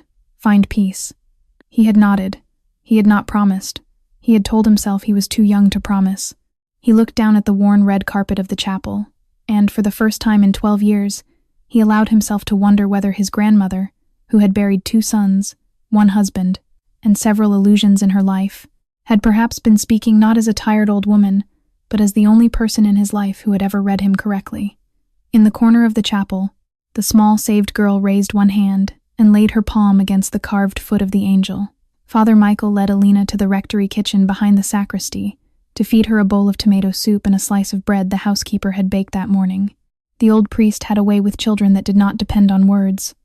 He set the bowl in front of her, said grace in 2 languages, and asked her, very seriously, whether she preferred the crust on or off. Alina answered, very seriously, that her mother said the crust was where the vitamins lived. The priest agreed. They ate together at a small enamel table beside a hissing radiator. Thomas left them there.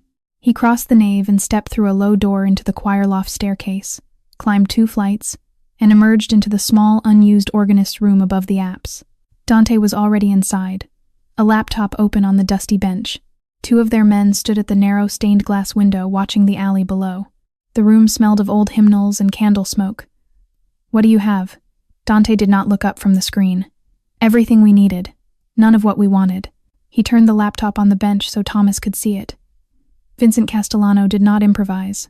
He has been a soldier of someone else's war for at least 90 days, possibly longer. We pulled his burner records out of the carrier through a contact at AT&T. 3 numbers repeated. 2 were ghosts prepaid, dead the day after each call. The 3rd was active long enough to triangulate. He clicked. A map opened. A red pin sat on a corner in Cicero. Café San Biagio. On 22nd. Booth in the back. Vinyl seat. Espresso machine that has not been cleaned since Reagan. Vincent met a man there 12 weeks ago for 1 hour and 17 minutes. The man arrived in a slate Cadillac CT6. The plates trace back through 3 shells.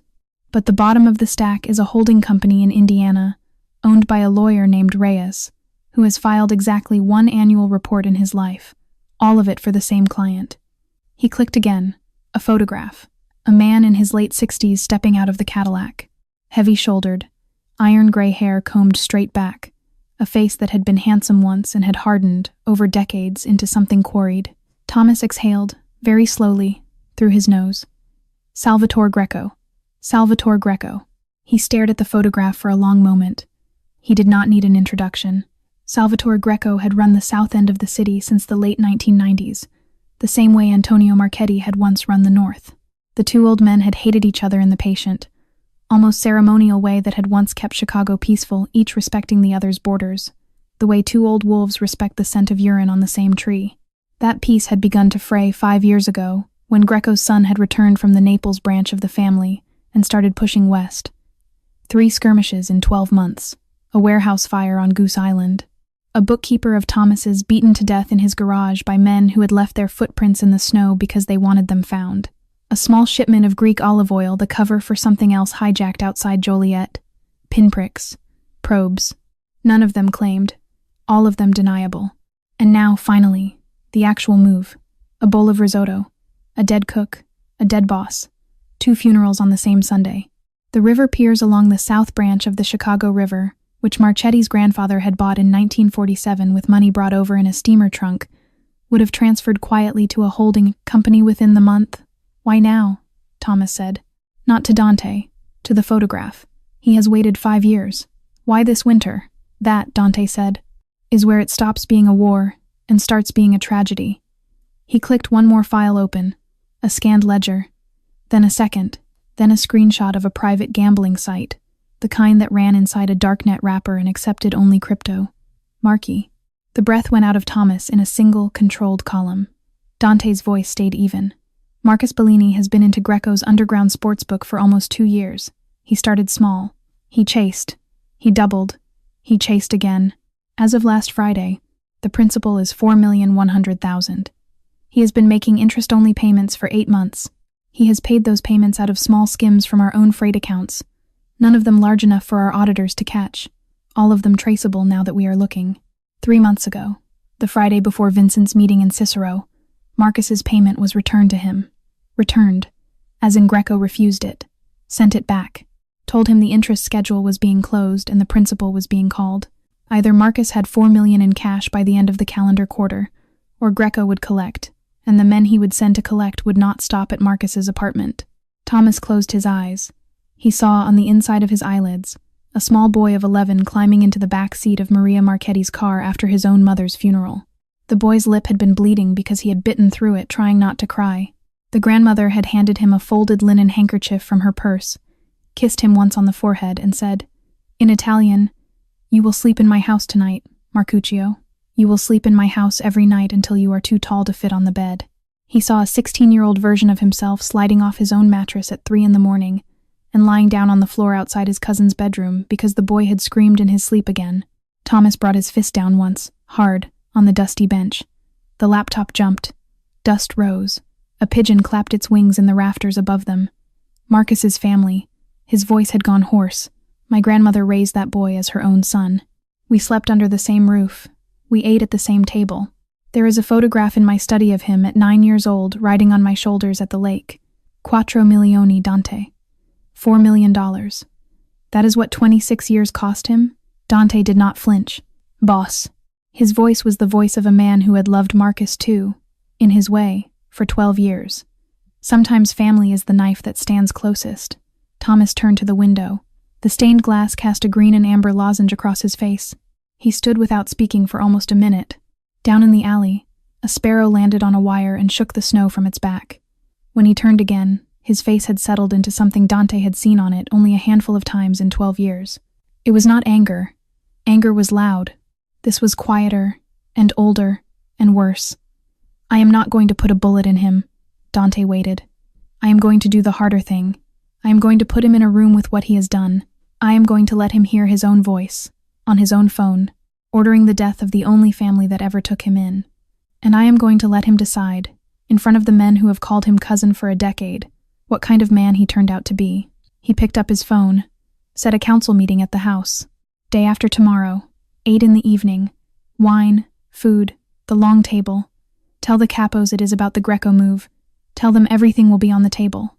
Tell Marcus in particular that I need him there 1 hour early, alone, to walk me through the digital security at Castellano's because we have a leak. Dante's mouth moved into something that was not quite a smile. Yes, boss. Thomas turned back to the photograph of Salvatore Greco on the laptop screen.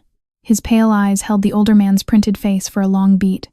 And Salvatore, he said very quietly to the picture, we will get to you in your turn. Day 5. The blizzard had blown out to the east somewhere over Indiana. The sky over the lake had turned an unbroken pale blue, the kind of cold, cloudless February sky that lied to anyone who had not yet stepped outside. The streets had been cleared to the curb. The wind had dropped. The city was breathing again. Sarah Lynn called at 6 in the morning. Thomas was already awake, sitting on the edge of the unused guest bed in the room next to Alina's. He had moved into the second room 4 nights ago. The walk from his own wing across the dark house had begun to feel too far when the child whimpered in her sleep, as she had every night between 2 and 3. He took the call before the second ring. She is up. He closed his eyes. Lucid? As of 19 minutes ago. Speech is slow. She knows the year. She knows the president. She asked for her daughter before she asked for water. I will give you 40 minutes, Tom. Bring the girl. He woke Alina the way he had learned to wake her, by sitting on the edge of the bed and saying her name twice before he touched her shoulder.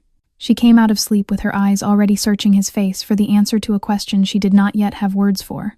He gave it to her. Your mommy is awake. She did not scream. She did not even smile. Her face simply broke open, all at once, the way ice breaks across a pond in spring, and she fell forward into his chest and made a sound he would remember for the rest of his life. They drove to the hospital with the heater on too high.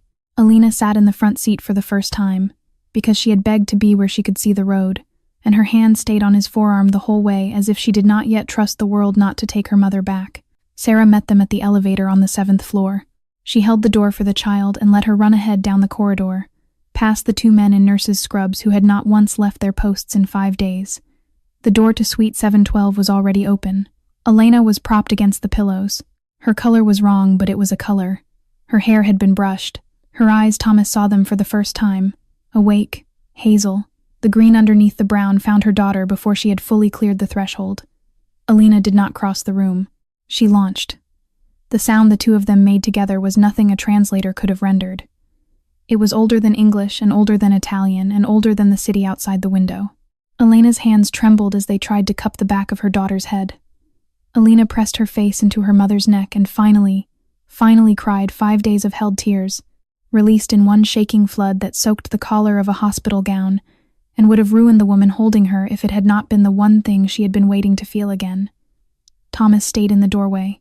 He understood, the way he had understood at the first hospital, that this moment was not his to enter. He turned to leave. Mr. Marchetti. Her voice came thin, but it carried. He stopped. He turned back. She had managed, with one trembling arm beneath her, to push herself partway up against the pillows. Her face was wet. Alina was still tucked against her shoulder. Please, do not go. He crossed the room. He stopped at a respectful distance from the foot of her bed. "Signora Caldwell." He inclined his head the smallest fraction. "You do not need to sit up. You do not need to speak. You saved my life. Whatever you need in this world, ask it. It is yours." She looked at him. The hazel eyes searched him the way her daughter's had searched him in the alley. Hers were tired and older and recognized more. "I know who you are, Mr. Marchetti," she said softly. "I have known since the first night you came to the restaurant 3 years ago." He waited. "Your grandmother," she said. "Signora Maria. She came to my grandfather's trattoria in the village of Santa Margherita di Belice, in Sicily, in 1963. She was a young bride traveling with her sister. My grandfather was a very old man by then. He had served her father in the war. She ate my grandmother's pasta alla norma and she wept at the table because it tasted of her own childhood. She left a 100-lire note under her plate that paid for my mother's school shoes that autumn. A faint, exhausted smile. My mother told me that story every winter, the same way she told the rosary. Marchetti. It was the only American name in our village that meant kind. Thomas did not answer for a long moment. He had not known. He had never known. His grandmother had carried that 100-lire note in some pocket of her memory for 40 years and had told no one. He stood very still in the small white room and felt the woman who had raised him reach forward across her own grave and adjust, very slightly, the seam of his shirt. Elena went on, because she had decided, on the drive back from the threshold of death, what she wanted to say, that night, in the kitchen. "When I lifted the dried porcini to my face, I smelled something underneath the wood. Like crushed almond, but turned, like an almond that had sat in the sun for a week. My grandmother taught me that smell once, in the back of the trattoria, the day she took me up the hillside to pick mushrooms. She said, 'Figlia, this one is the angel, and this one is the devil, and the only difference is in your nose.'" She paused. Her breath was thin. I thought of telling Vincent. I almost did. Then I looked at his face. He was watching the mushrooms come out of the freezer. He was watching them the way a hunter watches a fence. And I knew, the way a woman knows. I knew if I spoke in that room, by morning every dishwasher in that kitchen would be in the river. So I switched. The bowl that went to you, I made with fresh porcini I keep in my own locker for the soup. And I took a flake, the smallest flake I could find, of the bad one. I needed to be sure. I had to be sure. I could not let myself send a child to bed an orphan because of a maybe. Thomas's jaw moved once. "Why did you not run? Why did you not call the police?" Elena looked at him steadily. "Because, Mr. Marchetti, in 3 years of carrying your dishes back to the sink, I noticed one thing about you that I noticed about no other customer in that building. You are the only man who left an envelope every Christmas for the dishwasher. Not the chef, not the maitre d', the boy who scrubs the pots. You did not sign it. You did not want it announced." A long breath. "My mother used to say, 'Figlia, look at how a man speaks to the person who has no power over him, and you will know what kind of man he is.'" She held his gaze. "That was the kind I chose." Thomas could not speak. He bowed his head, slightly, the way one bowed to certain things in certain rooms. When he raised it again, his pale gray eyes were not entirely steady, and Elena Caldwell, who had been holding her daughter through all of it, looked at him as one survivor looks at another, and pretended, kindly, not to see. 8 in the evening, the Marchetti house. The dining room had not been opened for a sit-down council in 3 years. The housekeeper had spent the afternoon polishing the long walnut table to a dark, mirror-like skin, and laying out the things that had to be laid out for these occasions. Silver candlesticks Maria Marchetti had brought from Palermo in 1951, a decanter of grappa, a basket of bread from a bakery on Taylor Street that had been baking for the family since the war. Nothing about the room said anything other than business. Everything about the room said which kind of business. The capos arrived one by one within the same 15-minute window, the way men in their position always did. 6 of them. Salvatore Marini from the West Side, Gianni Russo, no relation to Dante, old Tony Pellegrini, who had served Thomas's grandfather and was permitted, by tradition, to keep his hat on indoors, 2 younger underbosses Thomas had promoted himself, and Dante standing at the door as he always did, neither sitting nor pretending to be a guest. Marcus came at 7, exactly when he had been asked.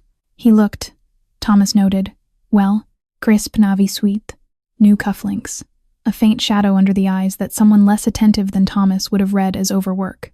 He had brought, in a leather folder, a stack of perfectly forged network diagrams of the Castellano's security system, complete with the date of every legitimate access, and not a single mention of the deletion he himself had executed 5 nights earlier.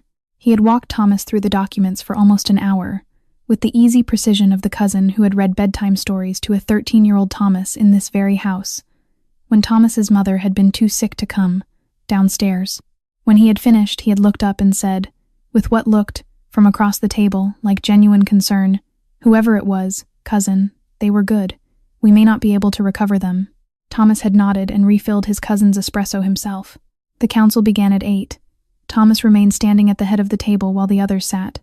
"Gentlemen, some of you already know that 5 nights ago an attempt was made on my life. The means was a poison delivered through my own dinner. The cook who saved my life is recovering. The chef who served it has fled. The investigation is now closed enough that we can begin to plan the response." He let that hang in the room for the space of 1 heartbeat. The hand behind the bowl was Salvatore Greco. Old Tony spat onto the carpet without rising. Nobody objected. The reason for the strike was the South Branch Piers. The reason it failed was the courage of one woman.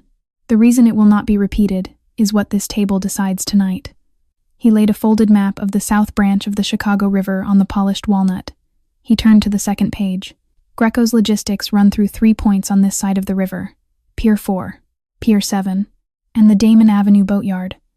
Of those 3, Pier 4 is the one he visits in person, every Friday night at 11, to count the previous week's offshore receipts. He arrives with 3 men. He stays 90 minutes. He leaves through the riverside. Thomas did not look at Marcus while he said this. He had, of course, made it up. Greco visited Pier 4. That part was true. The rest was carefully constructed bait.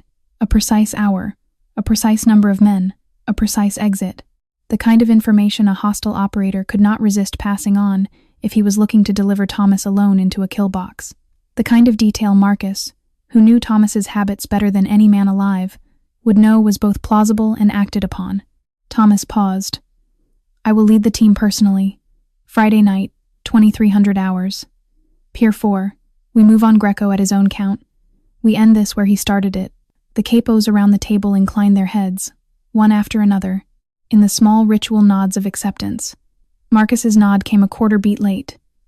"We break for 15 minutes, Thomas said. "Eat, drink. We resume with the plan for the men we want at the boatyard." He turned and walked out of the dining room without looking back. In the small adjoining sitting room that had been his grandfather's office, a single laptop on the desk showed 6 live feeds from cameras hidden in the dining room ceiling. Dante was already there. So was the technical specialist from the security firm Thomas used, a woman named Quinn with a single black braid down her back. Thomas did not sit. He watched. On screen, Marcus rose from his chair with the easy grace of a man going to refill his glass. He poured a finger of grappa. He drifted, casually, into the corridor that led to the powder room. He did not enter the powder room. He stepped instead through the side door that led to the conservatory, which was empty, and which Marcus, who had grown up in this house, knew was the one room with no cell repeater nearby. He took out his phone. Quinn tapped 2 keys. The audio came up clean. Marcus, in a voice no louder than a sigh, said, "Venerdì notte, molo 4, sarà solo." Friday night, Pier 4, he will be alone. A pause, a listening pause then. "Si, lo porto io stesso, se serve." Yes, I will bring him there myself if you need." The call ended. Marcus straightened his cufflinks, breathed once, set his face, and walked back toward the dining room. Thomas closed the laptop. He returned to the dining room ahead of his cousin. He took his place at the head of the table. He waited. Marcus entered, smiled at him in the easy way he had smiled at him for 26 years, sat down, and reached for the grappa. Thomas stood. He did not say anything at first. The room registered it, the way men in his world always registered such silences. The conversation died around the table without a single voice deciding it should die. Old Tony's hand stopped halfway to his bread. Thomas walked the length of the table. He stopped behind Marcus's chair. "Cousin." His voice was almost gentle. "Do you remember the night grandmother brought you to this house?" Marcus turned his head. His face had not yet caught up to his stomach. "Tom, you were 11. Your mother, grandmother's only sister, had been buried 2 days. You cried for 3 nights. You would not eat. You would not change your clothes. Who slept on the floor outside your bedroom door so that you would not be afraid. Marcus's face was already losing color. Tommaso, I was 16. Thomas continued as if he had not heard. I slept on the floor of the upstairs hallway for 9 nights, until grandmother found me there and made me carry the mattress in beside your bed instead. You used to hold on to my wrist in your sleep. Do you remember? He drew the pistol from inside his jacket. A Beretta, his grandfather's. He placed it on the table beside the bread basket. The barrel pointed at no one. $4 million, Marcus. He bent close, the way he had bent toward Alina in the snow, only this time there was no coat to offer. Was that the price? Of 26 years. Marcus broke. It happened all at once, the way these things did, the way ice broke from above. He slid sideways off the chair and onto his knees on the carpet his grandmother had chosen. The grappa glass tipped and rolled. He did not try to catch it. He pressed his forehead against the carved leg of the table, and he wept the deep, ugly, shoulder-shaking weep of a man who had been carrying his own dishonor in both hands for 2 years and could not carry it for 1 more second. He confessed all of it. The sight, the double downs, the skim, the first meeting with Greco in a parking garage in Hammond, the second meeting at the cafe in Cicero, the CCTV deletion, the signal to Vincent that the boss had pulled out of his bowl too early. He told everything in one continuous, broken stream, and the men at the table did not move. When he was empty, Thomas crouched down beside him. You will live, Marcus. Marcus looked up. His face was wet and ruined. A plane will take you from Midway in 3 hours. You will land in Palermo. You will be met by Padre Antonio at Santa Maria della Salute, in the village where grandmother was born. You will sleep in the rectory tonight. You will work in that parish, gratis, sweeping floors, and washing the feet of the dying, for the rest of your natural life. You will not contact me. You will not contact anyone at this table. If you set foot on American soil again, cousin, I will not be able to keep you alive, not because I will not want to, but because these men will not let me. Marcus put his face in his hands. Thomas straightened, picked up the pistol from the table, and put it back inside his jacket without a sound.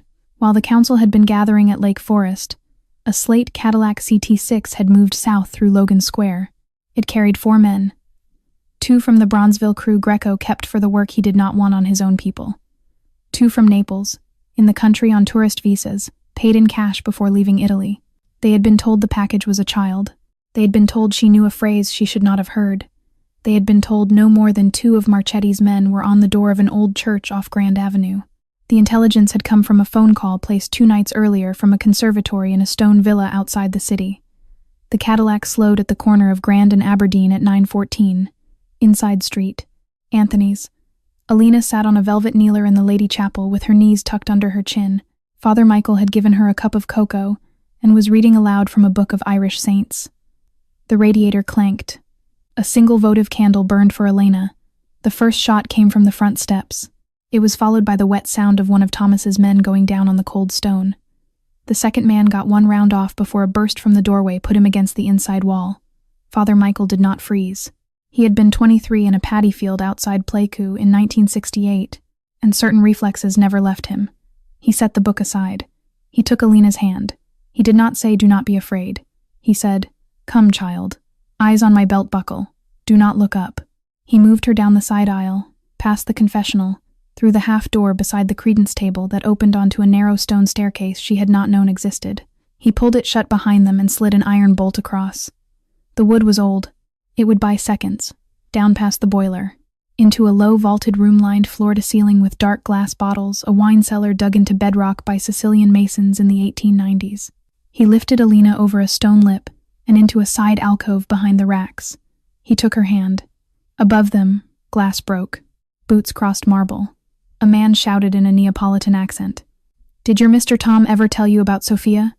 She shook her head. She was a painter, child. Small canvases of large things, storms, cathedrals. The lake at 4 a.m. She had red hair she could not keep in a braid. Thomas was the kind of man who did not stop in front of paintings. He stopped in front of hers. She loved him the way nobody had loved him since his grandmother. They would have married that spring. A whisper. What happened to her? Bad men, the same kind upstairs tonight. They could not reach Thomas, so they reached the person he loved most. He did not enter this church for 7 years afterward. The first morning he came back was the morning he called me about you. A long, quiet, then very small. "Father, am I in danger now?" Because he is starting to care about me. The old priest closed his eyes. That is a question even I do not know the answer to, child. The bolt above them split, with the sound of a small tree breaking. Boots came down the stone steps, one pair, then a second. And then, from very far above and very close at once, came a single controlled volley that did not belong to the men coming down the stairs. It belonged to Thomas. Dante had laid a hand on his shoulder during the council and said only, "Boss, the church." Thomas had crossed the city at speeds that should not have been possible in February. The boots on the cellar stairs hesitated. That hesitation was their last. Thomas covered the distance from the top step to the bottom in 5 strides and put the lead shooter down before the man could turn. The second tried to surrender. Dante did not let him. Then silence. Then, in the dark, Alina. She came out from behind the racks at a dead run. She did not check him for blood this time. She pressed her face into his ribs and cried the deep, bent-in-half crying she had been holding since the alley. Thomas knelt on the flagstones and held her, and behind him Father Michael sank down on the bottom step with one trembling hand against his chest, whispering a prayer he had not needed in 55 years. They drove back to Lake Forest at 1 a.m, along roads emptied of everything except plow trucks. Elena had been moved by Sarah Lynn's own arrangement that afternoon, discharged early into a private medical transport with 2 nurses and an oxygen tank she no longer needed. The housekeeper had prepared the largest ground-floor guest room. Elena had walked the last 20 feet to the bed on her own, leaning on a cherrywood cane that had once been Maria Marchetti's. She touched it lightly in recognition and said nothing. Elena had not been told what had happened at the church. She was bathed, fed warm milk with honey, dressed in a soft cotton nightgown Dante's wife had bought in the right size at last, and put to bed at her mother's side. The 2 of them folded together under the duvet like a single shape and slept almost at once. Thomas walked the upstairs hall at 2:30. He stopped outside their door, which the housekeeper had left ajar a finger's width. From inside, he could hear Elena's voice. She was singing very softly, hoarse from the tube. Italian, a lullaby older than the city outside the window. Ninna nana, ninna o, questo bimbo a chilo do. Thomas closed his eyes against the doorframe. He was 5 years old. He was in his grandmother's upstairs nursery above Taylor Street. A woman with white hair coiled at the nape of her neck was bent over the rail of his small bed, smelling of olive soap and lemon, singing exactly those notes in exactly that order, while his mother slept in the next room with a fever that would, 2 months later, take her. He was 5 and he was being sung to, and he was, for the last time he could remember, completely safe. He stood there for the length of the song. When the lullaby thinned into silence, he turned and walked very quietly to his study. He crossed to the wall safe behind the Caravaggio reproduction, dialed the combination he had used since he was 23, and drew out a yellowed envelope sealed with red wax. He had not touched it in 12 years. He broke the seal under the desk lamp. A single sheet of cream paper. Her sloped hand. The Italian she had refused to surrender. Thomas, my love, I do not ask you to be a saint. Your grandfather was no saint. Your father was the opposite of one. I have buried both and have not asked God to rewrite either. I ask you one thing only, as the woman who held you the first hour of your life. When you love someone, do not let the world the old Maria Marchetti built around our family swallow them. It will try. It is very patient. It has swallowed everyone it could reach. Do not let it have the one you love. Have the courage to leave the blood. Have the courage to build something else. Grandmother. He read it twice. He folded the paper. He pressed the folded edge between his palms the way one pressed a wedding photograph. He pressed a single line on his phone. Tom, it is 2:30. Eleanor, I am sorry for the hour. A pause, the alert silence of a woman who had been his attorney for 16 years. Tell me, I am out. All of it? All of the work that cannot be done in daylight. Freight quietly to the Castellucci brothers in Cleveland. They have wanted the roots since their father died, and they will run them cleaner than I have. The sports book to whoever you decide is least dangerous. I keep the properties, the restaurants, the wine import license, the vineyard in Calabria, the legal money. My name on those and only those, by the end of the quarter. Tom. Her voice softened, which was rare. This is 20 years of work. It was my father's work, Eleanor. I have carried it because nobody else could. I am putting it down. And Greco? He looked at the cream paper folded under his hand. I will finish Greco myself. I owe him that. After Greco, I am done. Begin the paperwork tomorrow. Understood. He ended the call. He sat in the dark with his grandmother's letter open on the desk and, from very far down the hallway, the sound of two people he had not known existed 5 days ago breathing in the same rhythm in his house. He whispered, in a language he had not used aloud in years. "All right, grandmother, I have heard you." 48 hours later. South Loop. A leased warehouse on Canal Street with a roof leak nobody had been hired to fix. Thomas had chosen it himself. He had spent the preceding day preparing the opposite of a war. A locked drive containing Marcus's signed confession, recorded under counsel in Eleanor Pierce's office. A second drive carrying the audio of Vincent Castellano's "The Meal is Ready" call, lifted clean from the carrier records. A sealed envelope from Sarah Lynn with the toxicology profile, cross-referenced against a single recent shipment of dried mushrooms, cleared through O'Hare by a freight firm that traced back, through 3 shells, to Cicero. A plain English statement from one minor witness, name redacted to the initials AC. He had not handed any of it to the FBI. He had handed all of it to Carol Renteria at the Chicago Tribune. 46. A Pulitzer on her wall for the trafficking series in 2015. She had once interviewed his father from a federal prison hospital 6 weeks before he died. She had asked Thomas on Tuesday why he was suddenly proving he was not that man. He had said only, "Run it Friday morning." Page 1. Above the fold. By Wednesday, the editor had cleared it. By Thursday, 2 federal field offices had been quietly notified. Friday at 9 in the evening. Thomas walked into the warehouse with Dante 1 step behind him and a black hardshell case at his side.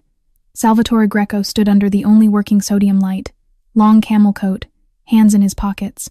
8 men around him, submachine guns held openly, 2 on each loading door. Greco's small, satisfied smile was the smile of a man who had finally been handed the head he had wanted longest. "Marchetti, you came to die by yourself?" Thomas set the case down on the concrete between them and thumbed the latches open.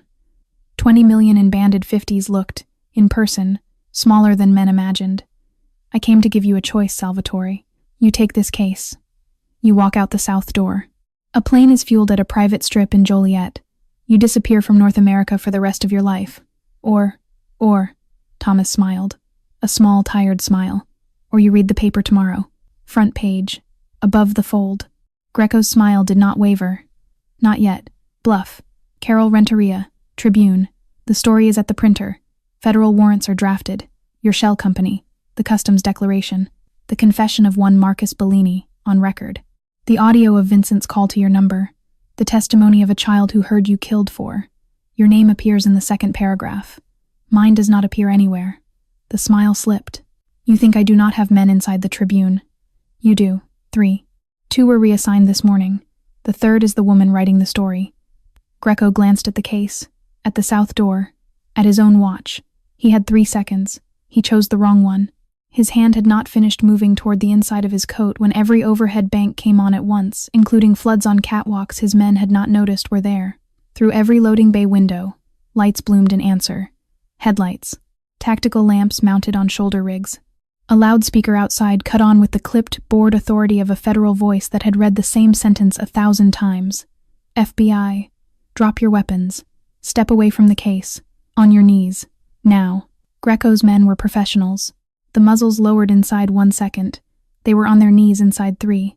Greco himself stood very still under the sodium light, looking at Thomas across the open case full of money he would never touch. Thomas had placed the call 3 minutes earlier from a burner in his inside pocket. 1 word. Now. He bent. He closed the case. He clicked the latches shut. He picked it up by the handle. "I will keep this, Salvatore. I have a new restaurant to open." He walked past the old man and out into the cold. 300 miles to the east, in a motel outside Detroit, a second team had already kicked in a door registered under the false name of Vincent Castellano. He had been 40 minutes from crossing into Canada with a forged passport and a glassine envelope containing a single dried mushroom. Both men were arraigned within 48 hours. The charges, on both counts, were conspiracy and attempted murder in the 1st degree. 3 weeks later, the 1st Thursday of March. The thaw had not arrived, but the wind had stopped tasting like a blade. Crocuses had begun, against all evidence, to push up through the wet earth beside the rectory of St. Anthony's. Father Michael O'Brien had died in his sleep 8 nights after the cellar. The doctors had been gentle. They had said cardiac event, and peaceful, and at his age, "Son, you must understand." They had not connected it to the night the bolt had splintered above his head. Thomas had not connected it out loud either. He had thought only that the old priest had carried weights nobody had measured, and that the weight of one more boy he had saved had been the one that finished him. The funeral mass was small. A handful of elderly parishioners, Sarah Lynn in a black coat, Eleanor Pierce at the back, with her hands folded, and, in the front pew, Thomas, Elena, and Alina. Elena walked with the cherrywood cane now. She had refused the wheelchair. She wore a dark wool dress and a pearl on each ear that had once been Maria Marchetti's. She held Alina's hand the whole service. At the graveside, beneath a sky the color of pewter, Thomas waited until the others had stepped back. He held a single white rose. He set it on the freshly turned earth and lowered himself onto one knee in the wet grass. "Father, I have chosen. I am going." He stayed there a long moment. When he rose, Elena's hand, when it found his, was the warmest thing in the cemetery. That afternoon, in a private room above a club on Erie Street, Thomas met the heads of the family for the last time as their boss. He did not make a speech. He said only that the work would continue in cleaner hands, that he had made his choice, and that they were free to make theirs. He named Dante Russo as his successor in the legitimate enterprises, and his voice in any conversation the old life still tried to have with him. The capos accepted, one by one. Old Tony Pellegrini wept into a linen handkerchief that had also once been Maria's, and was not ashamed. In the corridor afterward, Dante caught Thomas by the elbow. "Boss." Thomas waited. Dante's eyes had not been dry in some time. He did not try to hide it. 12 years I have walked behind you. I do not know how to walk in front. You will learn, the way I had to. And, Dante, Father Michael was right. There are two roads. Take the one that the mother of that child," he glanced down the corridor, where Elena stood with her hand on Alina's shoulder, "would be proud to have you walk." Dante nodded once. He could not speak. They drove back to Lake Forest as the light went out of the sky. The housekeeper had stocked the kitchen at Elena's quiet request earlier in the week. Elena set her cane against the marble island, tied an apron over her dress, and put a pot of salted water onto the largest burner before anyone could think to help her. Alina dragged the step stool over to crack pepper. Thomas, who had not stood beside a working stove in his own house in 8 years, simply stood with his hands in his pockets, watching. She made pasta alla carbonara, her grandmother's recipe. Guanciale from the Italian grocer on Grand Avenue, hand-cut into thin lardons. 3 whole eggs, 2 yolks more, beaten with pecorino so coarse it had not surrendered its bite. "No cream, never cream," she said, glancing at Alina. "Cream is for tourists. The pasta water silky with starch." The skillet pulled from the heat at the precise second the fat went translucent. The eggs mounted off flame in 3 quick turns of the wooden spoon, glossy, the smell filling the room until even Dante closed his eyes. She served Thomas first. He lifted the fork. He took the first bite. He chewed once. He chewed again. His hand stopped halfway down toward the plate. His eyes, when he raised them, were wet, not breaking, not flooding, but wet the way the eyes of a man who has come home after a long journey are wet in the doorway of a kitchen he did not say anything. He did not have to. Across the table, Alina kicked her feet and beamed at her mother in the warm yellow light, and Elena, who saw everything, did not look at Thomas at all. She let him have the moment to himself. 6 months later, the first week of September, the building on Halstead in Lincoln Park had once been a dry cleaner, then a vegan bakery that did not survive its second winter, then nothing at all. Thomas had bought it through Eleanor Pierce in late March. The same week, Castellanos had been quietly sold off in a federal forfeiture auction to a hotel group from Houston who knew nothing about its history. He had not wanted the old building. He had wanted a doorway that opened onto a tree-lined street where children rode bicycles in the late afternoon. The renovation took 5 months. Real oak floors sanded to honey, a bar made from the salvaged beam of an Indiana barn, soft brass pendants, 16 seats. Elena had insisted on 16. "Anything bigger," she said, and the cook stopped knowing the eaters. The wall behind the bar held 4 framed photographs. Maria Marchetti at 24, in a striped sundress, in front of a trattoria in Sicily. Sophia laughing in a green dress in front of one of her own canvases. Father Michael O'Brien on the front steps of Street Anthony's the morning of an Easter Mass. Sergeant James Caldwell, in dress blues, smiling sideways at the camera, the way only a young man who already loved someone could smile. The name above the door was painted in the careful sign painter's hand of the old country. Alina's Kitchen. The opening was a Monday. Elena had chosen the day. The first guests through the door were Father Antonio, the young priest who had taken over Street Anthony's. Then Dante in a soft gray suit that did not bulge anywhere it had once needed to. Then Eleanor Pierce with her wife. Then Sarah Lynn, who had not stopped smiling for an hour. Then, in twos and threes, the others. A man named Ray who had slept behind a dumpster on Erie Street for 14 years. A woman named Tisha, who had pushed a grocery cart past the side door of Street Anthony's every Monday for 9.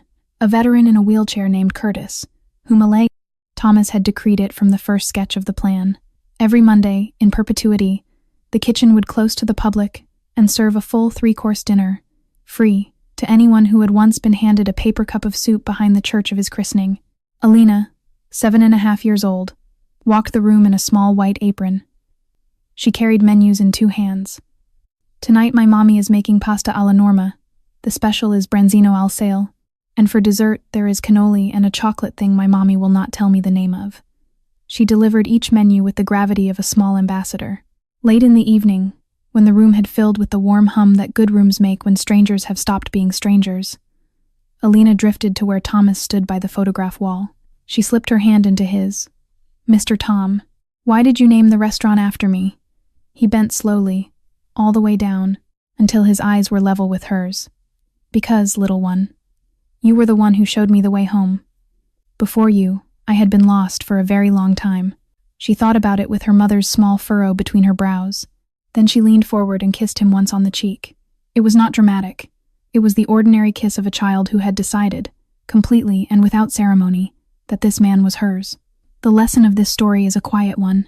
The world is full of people quietly saving each other's lives, the cook who tastes a dish before she serves it, the child who walks through a snowstorm still believing a stranger will help, the old priest who keeps his door unlocked. We rarely know which small kindness, given without expectation, will one day come back as the thing that rescues us. If this story moved you, please tap subscribe, hit like, and share it with someone who could use a story about second chances tonight. It truly helps our channel. Tell us in the comments, has a stranger's quiet kindness ever changed the way you saw the world? Did Thomas's choice feel earned to you? Whose story moved you most? Alina's courage, Elena's sacrifice, or Thomas's long walk home?